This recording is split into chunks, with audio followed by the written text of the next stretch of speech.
আপনি জানেন কি হাজরে আসওয়াদ ও মাকামে ইব্রাহিম এই দুটি পাথর নিয়ে রাসূল সাল্লাল্লাহু আলাইহি ওয়াসাল্লাম কি বলেছেন?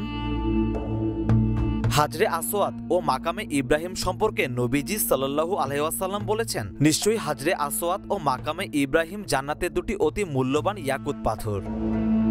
পৃথিবীতে প্রেরণের সময় মহান আল্লাহ তাআলা এই পাথর দুটির ঔজ্জ্বল্য ম্লান করে দিয়েছেন। তা না হলে এদের আলোতে সমস্ত পৃথিবী এমনভাবে আলোকিত হয়ে থাকত যে দিনরাত্রির পার্থক্য বোঝা যেত না। অন্য এক হাদিসে বলা হয়েছে, পৃথিবীতে প্রেরণের সময় হাজরে আসওয়াদ দুধের মতো সাদা ছিল, কিন্তু মানুষের পাপের স্পর্শে সেটি কালো রং ধারণ করেছে।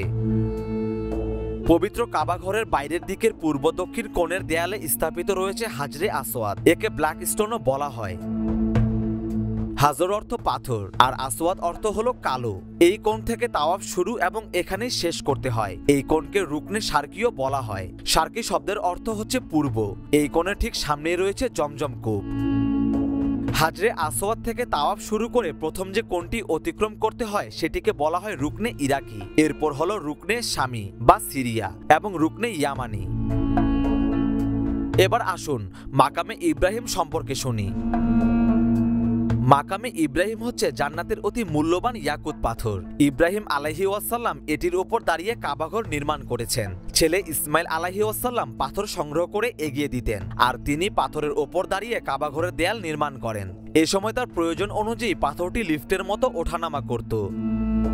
ইব্রাহিম আলাইহিস সালামের পায়ের ছাপ সংবলিত পাথরটি আজও কাবা চত্বরে সুরক্ষিত আছে। হজ কিংবা ওমরা করতে যাওয়া মানুষজন মাকামে ইব্রাহিম ও হাজরে আসওয়াদ দেখার জন্য অপেক্ষায় থাকেন এবং বিস্ময় প্রকাশ করেন।